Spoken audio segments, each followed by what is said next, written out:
सोचो अगर कोई मर चुका हो, उसको कब्रिस्तान ले जाया जा चुका हो, उसको दफनाया जा चुका हो, फिर भी वो हर रात उसी घर में, उसी वक्त पर, उसी फैमिली के साथ रह रहा हो।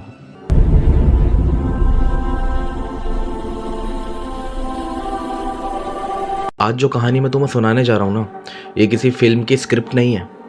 ये वो है जो किसी ने खुद जिया है। और सबसे डराने वाली बात यह है कि उस फैमिली को समझने में ना लोगों को बहुत देर लग गई कि वो अकेली नहीं रह रही थी। और ये जो कहानी है ना, ये किसी पुराने किले की, किसी हॉन्टेड हाउस की नहीं है। ये कहानी है मेरठ के एक नॉर्मल से एरिया की, जहाँ पे एक 2 BHK का फ्लैट था। और उस बंदे का नाम रफ़ीक था, जिसकी एज लगभग 40 से 42 होगी। रफ़ीक स्कूल वैन चलाया करता था।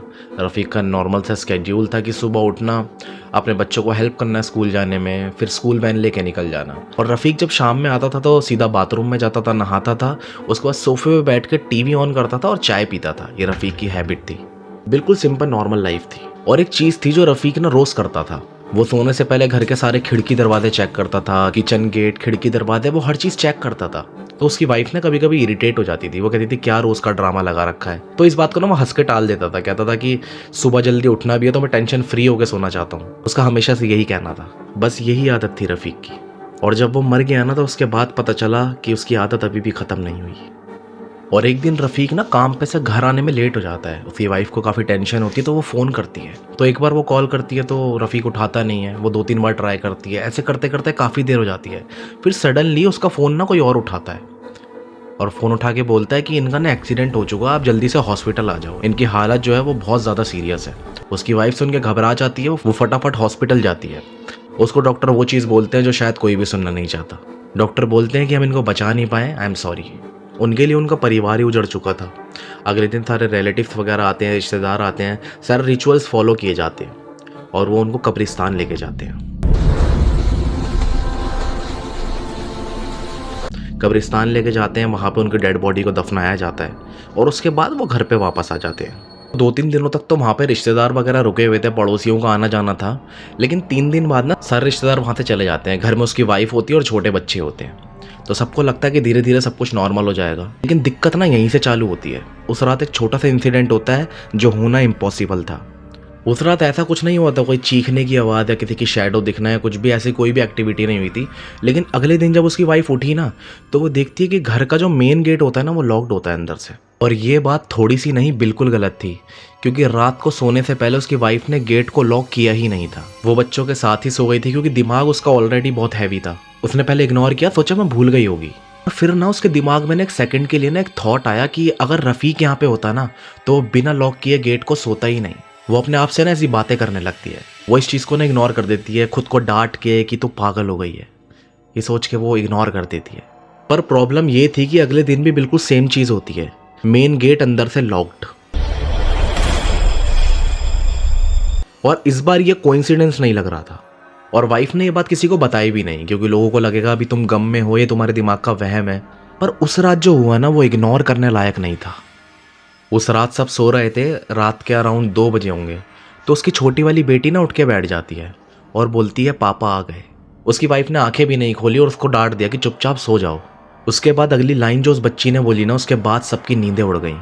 वो बच्ची कहती है कि पापा बोल रहे हैं कि वो गेट बंद करना भूल गए थे। ये लाइन सुन के उसका पूरा बदन ठंडा पड़ गया, क्योंकि ये सेम लाइन रफ़ीक बोलता था, रोज सेम वर्ड्स। वो उठ के बैठ गई, उसने रूम की लाइट ऑन की और सीधा बच्ची को पकड़ा और बच्ची से पूछा कि कहाँ है पापा। तो वो सीधा कॉरिडोर की तरफ उंगली करती है और बोलती है वहाँ पे है पापा।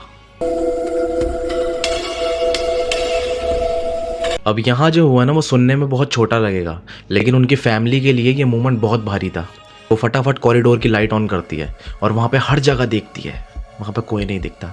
वो फटाफट बच्ची को पकड़ के गले से लगा लेती है और रोने लगती है और कहती है आज के बाद ऐसा मजाक मत करना। तो वो बच्ची ना रोने लगती है और बोलती है मम्मी मैं मजाक नहीं कर रही, पापा रोज़ आते हैं। और यहाँ पे ना दिक्कत ये थी कि बच्ची इतनी छोटी थी कि वो एक ही झूठ ना रोज़ सेम तरीके से नहीं बोल सकती थी। मतलब उसका ऐसे झूठ बोलना बिल्कुल इम्पॉसिबल था। और उसी वक्त ना उसकी वाइफ ने नोटिस किया कि कॉरिडोर का जो फ़ैन है ना, वो ऑफ है। और उसको क्लियरली याद था कि कॉरिडोर का फ़ैन वो ऑन छोड़ के आई थी। और उसके हस्बैंड की ही ये हैबिट थी गेट को लॉक करना, सारे फैंस को ऑफ करना, लाइट ऑफ करना, हर चीज़ चेक करके सोना। और इस बार ना उसको क्लियरली ये चीज़ याद थी कि मैंने फ़ैन को ऑन छोड़ा है। ये सब बातें होने के बाद ना कहीं उसकी वाइफ के दिल में ना डर सताने लगता है कि कुछ ना कुछ तो यहाँ पर गलत चीज़ हो रही है। और कभी कभी तो रात में उनको चलने की आवाज़ भी आती थी, जैसे कोई चल रहा हो। और धीरे धीरे ना उसकी वाइफ को ये चीज़ समझ आने लगी थी कि ये किसी एक रात का सीन नहीं है, ये अक्सर हर रात में ऐसा होता है। और उसने एक नहीं कई बातें नोटिस करी, जैसे शूज़ का अपने आप बिल्कुल सीधा मिलना, बाथरूम की लाइट अपने आप ऑफ हो जाना, कभी कभी टीवी का अपने आप स्विच ऑफ हो जाना जबकि किसी ने हाथ भी नहीं लगाया होता। और सबसे अजीब बात पता है क्या थी? ये सारी चीज़ें ना कभी दिन में नहीं होती थी, ये हमेशा रात को 12:30 बजे के बाद ही होती थी। और ये वही टाइम था जब रफ़ीक नॉर्मली लास्ट राउंड लगा के सोता था। फिर एक रात ना वो हिम्मत करके ना टाइम नोट करती है, वो घड़ी देखती है, तो उस टाइम पे ना उसको किचन में से ना एक आवाज़ आती है। एक आवाज़ आती है जो ऐसी होती है कि जैसे सिंक के अंदर ना कोई ग्लास रख रहा हो, जैसे सिंक के अंदर कोई स्टील का ग्लास रख रहा हो। और वो बैठ के ये आवाज़ क्लियरली सुनती है, लेकिन उसके बाद भी ना ही वो उठ के जाती ना ही आवाज़ लगाती, और वो बैठ के बेड पे ही ये आवाज़ सुन रही होती है। और उस वक्त उसको ये एहसास हो जाता है कि घर में कोई तो है, घर में कोई तो है जो अजनबी नहीं है, कोई अपना है। अब यहाँ पे ना दिक्कत ये थी कि उसकी समझ नहीं आ रहा था कि वो बोले तो किसी से क्या बोले। क्या वो ये बोले कि मेरा मरा हुआ पति वापस आ गया है? लोग उसको पागल कहने लगते। तो उसने ना डिसाइड किया कि आज रात मैं सोऊंगी नहीं और देखूंगी कि क्या होता है। अब वो ना सोती नहीं है, रात को 12:40 होते हैं, 12:50 होते हैं, 1 से भी ऊपर टाइम हो जाता है। और जैसे ही 1 बजे का टाइम पार होता है ना, उसको एक हल्की सी आवाज़ सुनाई देती है। और वो आवाज़ उसी मेन गेट से आ रही होती है, जैसे किसी ने उस मेन गेट का ना हैंडल पकड़ा। वो इस आवाज़ को क्लियरली सुन रही होती है और फिर उसको पूरी आवाज़ सुनाई देती है कि मेन गेट किसी ने बंद करा है। और उसके बाद रफ़ीक गेट बंद करने के बाद ना बेडरूम की तरफ आता था। और उस रात क्या होता है, जैसे ही उसको गेट बंद करने की आवाज़ आती है ना, उसके बाद उसको चलने की आवाज़ें आती हैं, जैसे कोई बेडरूम की तरफ आ रहा हो। इस टाइम पे उसकी दिल की धड़कनें ना बहुत ज़्यादा बढ़ जाती हैं। उसको समझ नहीं आता कि मैं इस टाइम पे बच्चों को उठाऊं या बाहर जाके देखूं या मैं चुपचाप बस आंखें बंद करके सो जाऊं।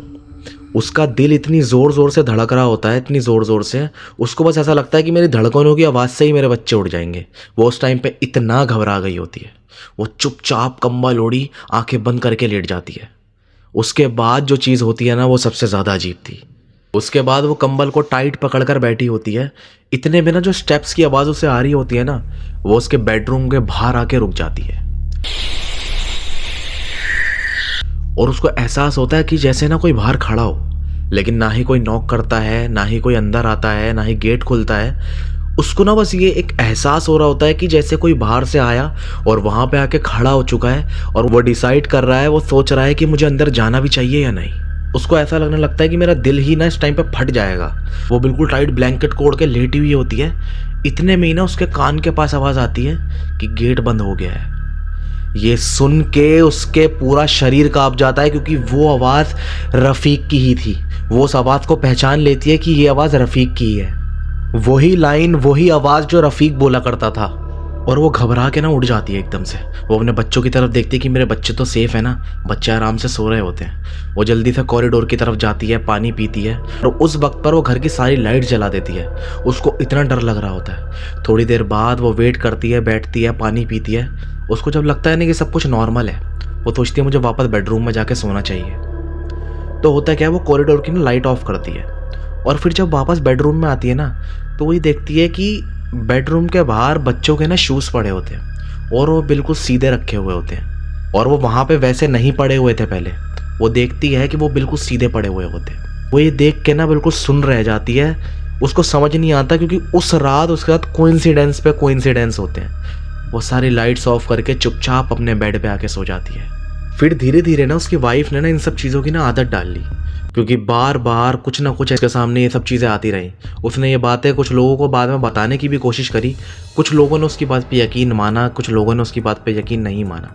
और उसकी वाइफ का नाम शबनम था, उसके हस्बैंड का नाम रफ़ीक था। मेरठ की ये बात है। और गाइस बताया ये जाता है कि आज भी वो फैमिली उसी घर में ही रहती है और अब उन सबको ना इन सब चीज़ों की आदत हो चुकी है। वो वहाँ पे कोई स्पिरिट है या फिर उनके पापा ही हैं जो मर चुके थे, कौन है ये समझ नहीं आता, लेकिन उनकी फैमिली का तो यही कहना है कि वो रफ़ीक ही हैं। वो किसी को हार्म नहीं पहुंचाते, किसी को नुकसान नहीं पहुंचाते। कई बार क्या होता है ना कि कुछ चीज़ें ऐसी हो जाती है कि हमें ना यकीन नहीं आता। कुछ लोग इन बातों पे यकीन करते हैं, कुछ लोग इन बातों पे यकीन नहीं करते हैं, लेकिन हमारे लिए ना इन सब बातों को जानना बहुत ज़रूरी है, क्योंकि ऐसे एक्सपीरियंसेस ना सिर्फ एक या दो फैमिली नहीं, हज़ारों लाखों फैमिलीज़ कर चुकी हैं। ऐसी एक्टिविटीज़ होती हैं, ऐसी पैरानॉर्मल एक्टिविटीज़ होती हैं, क्योंकि ये एंटिटीज़ कहीं ना कहीं प्रेजेंट होती हैं। आप सबका इन चीज़ों पर क्या मानना है? क्या ये चीज़ें सच में एग्जिस्ट करती हैं? मुझे कमेंट सेक्शन में गाइस ज़रूर बताएं।